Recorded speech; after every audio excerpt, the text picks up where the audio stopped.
Nous avons eu une réunion de 2 heures sur Webex avec le Conseil des Anciens cette semaine et nous avons entendu des rapports encourageants à travers le monde.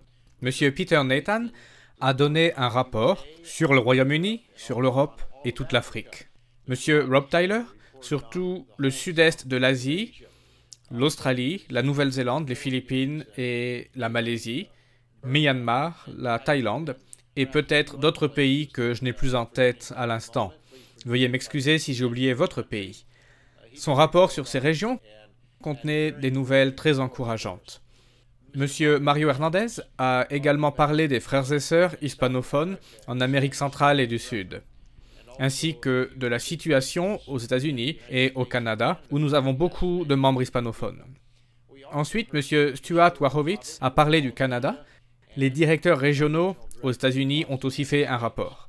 Ceux-ci sont très positifs et ces hommes ont mentionné que vous tous, tous les membres, étiez positifs, optimistes et dans l'attente de pouvoir nous retrouver tous ensemble en personne à l'avenir. Tout le monde, dans les rapports, était positif et c'était encourageant à entendre. Nous avons aussi entendu que très peu de membres de l'Église du Dieu vivant ont été hospitalisés suite au Covid-19. Nous ne savons pas exactement combien de membres ont eu une infection légère à travers le monde. Nous savons que certaines personnes étaient suspectées de l'avoir contractée, mais il s'est avéré que c'était une grippe normale. Il est difficile d'en savoir plus en l'absence de tests. Globalement, nous avons très peu de gens, à notre connaissance, ayant été diagnostiqués positifs, et encore moins de membres qui ont été hospitalisés. Il y a un seul décès à ce jour et je crois qu'il s'agit d'une personne âgée ayant déjà de graves problèmes de santé. Le fait est que nous allons tous mourir un jour de quelque chose. Lors d'une réunion, il y a 1 ou 2 semaines, quelqu'un a mentionné une chose intéressante en disant « Personne ne meurt vraiment de vieillesse. Nous arrivons juste au point où nous devenons de plus en plus fragiles, avec des défenses très basses, physiquement parlant, et nous allons attraper quelque chose qui va nous tuer. Ça peut être une crise cardiaque, ou bien le cancer, une maladie infectieuse, ou tout simplement notre cœur qui s'arrête de battre au milieu de la nuit, ou un AVC, bien d'autres choses, un accident. Mais tôt ou tard, quelque chose nous emportera tous. Et nous devons comprendre cela. Nous devons comprendre que dans cette vie, nous tombons malades de temps en temps. Un de mes psaumes favoris est le psaume 103. J'aimerais en lire les 3 premiers versets, qui sont « Mon âme bénit l'Éternel. Que tout ce qui est en moi bénisse son saint nom. Mon âme bénit l'Éternel, et n'oublie aucun de ses bienfaits. » Puis il mentionne 2 de ses bienfaits, qui pardonnent toutes tes iniquités, c'est le premier. Il pardonne nos péchés.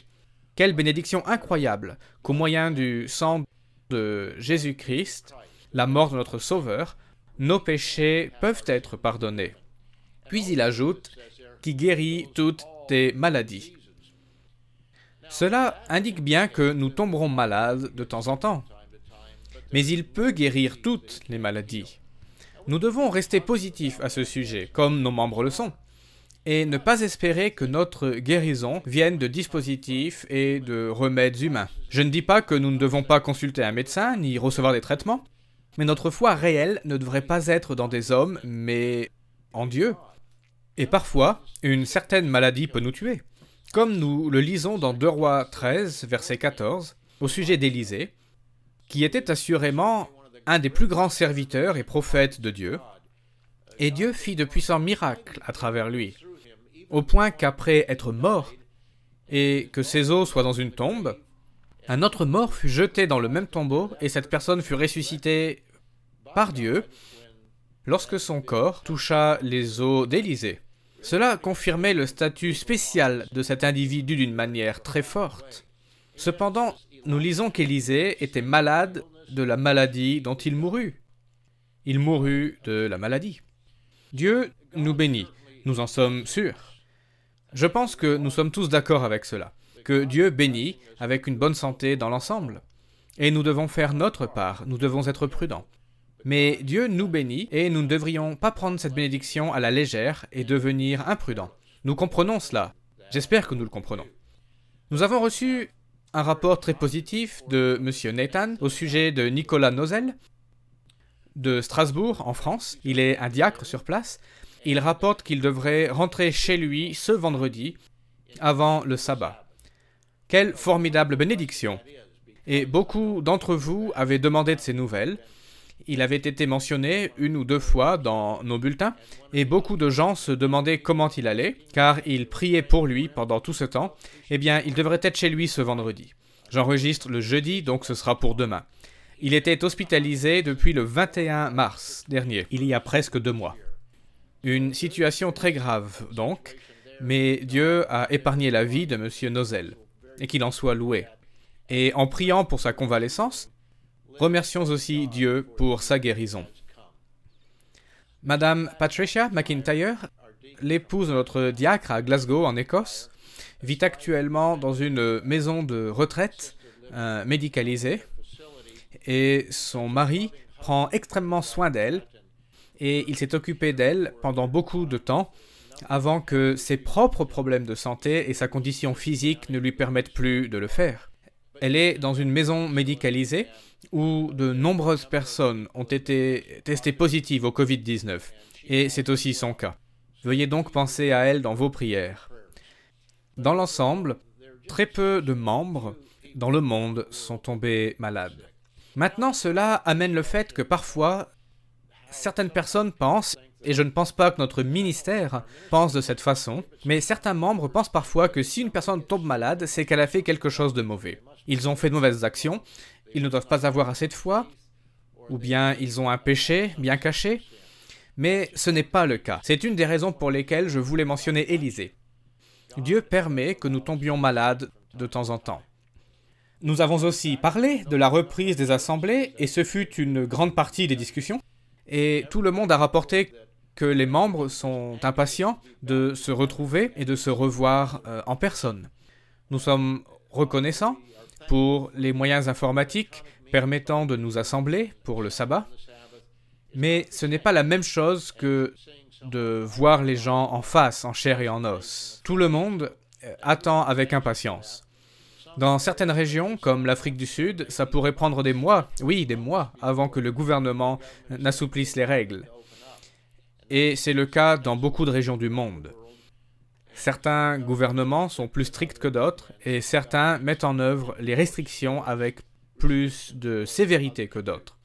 Ainsi, nous devons vivre dans la situation actuelle, donc prions pour que Dieu inspire les dirigeants de ces pays. Nous ne sommes pas forcément d'accord avec eux politiquement ou pour certaines de leurs décisions, mais ils sont en place pour aider à apporter l'ordre et la paix dans nos pays. Prions donc pour ces individus afin que Dieu leur donne de la sagesse et leur montre ce qu'ils doivent faire pour le bien de tous les habitants. Ce n'est qu'une épreuve, c'est un test pour nous, pour voir si nous serons une brebis ou un bouc dans cette situation.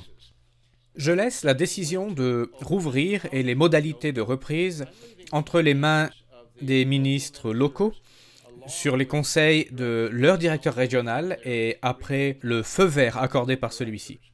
Nous faisons cela car comment puis-je savoir, comment pouvons-nous savoir, pas seulement moi, nous avons eu de nombreuses discussions à ce sujet au siège central, comment pouvons-nous savoir ici à Charlotte quelles sont les conditions, par exemple, dans une des îles aux Antilles, dans certaines de ces régions, par exemple en Afrique, dans la Caraïbe, ailleurs en Asie, nos membres se réunissent en plein air sous un chapiteau avec un toit pour les protéger par exemple de la pluie ou bien du soleil. Mais il n'y a pas de mur et de l'air frais circule librement. C'est une situation bien différente d'un environnement totalement clos dans un hôtel moderne où il y a très peu d'air frais, une faible hauteur sous plafond et un groupe dense. Nous devons donc laisser la décision entre les mains des ministres locaux, sous la direction et en collaboration avec leur directeur régional qui connaît les circonstances et qui peut passer en revue une checklist des choses à vérifier localement. Nous devons aussi prendre en compte que certains ministres sont âgés. Certains ont des problèmes de santé. La situation, là où vous habitez, peut ainsi être différente d'une congrégation pourtant toute proche. Soyez assurés que ces décisions sont basées sur des discussions et des conseils. Soyons donc patients et soyons conscients qu'il y a de nombreux cas de figure. Certaines régions reprendront sans doute des assemblées de 2 heures, quand d'autres endroits, à cause des circonstances ou du nombre de personnes, tiendront des assemblées plus courtes pour l'instant. Nous sommes ouverts à toutes les options. Comprenez bien que ce n'est pas la façon dont nous voyons l'avenir à long terme. Nous voulons revenir à la normale, à ce que nous connaissons depuis longtemps. Mais nous devrons parfois nous adapter temporairement. Le nombre de personnes autorisées à se réunir, la durée des assemblées, et que nous puissions chanter ou non, ces paramètres changent. Faudra-t-il porter ou non un masque? Tous ces facteurs dépendent de l'endroit où vous vivez. J'espère que vous serez tous des brebis et non des boucs lorsque nous reprendrons les assemblées, car il y a des décisions très difficiles à prendre par les ministres locaux, les directeurs régionaux, etc., des décisions difficiles. Veuillez les soutenir. Ils ne sont pas avides de pouvoir, ils essaient juste de prendre les bonnes décisions. Ils prient et ils jeûnent au sujet de ces choses, et veuillez faire de même pour votre région. Nous avons aussi parlé brièvement des camps pour les jeunes. C'est une priorité dans notre agenda. Veuillez prier aussi à ce sujet comme je le fais moi-même. Je vais également jeûner à ce sujet avant que nous prenions la décision finale. Ce n'est pas une décision facile à prendre, mais nous devons bien trancher à un moment. Ces décisions nous seront parfois dictées par les réglementations locales, les centres de vacances ou les décisions des gouvernements eux-mêmes. Mais si nous devons prendre la décision, veuillez prier que Dieu nous aide à prendre la bonne décision. Car il y aura beaucoup de ramifications si des gens partent pour le camp, tombent malades, puis reviennent dans leur région et propagent le virus dans leur congrégation. C'est un autre problème. Les jeunes récupéreront peut-être rapidement, mais ils pourraient infecter leurs parents, qui pourraient à leur tour contaminer d'autres personnes. Nous devons penser à toutes ces choses. Et pour l'instant, je n'ai pris aucune décision au sujet des camps.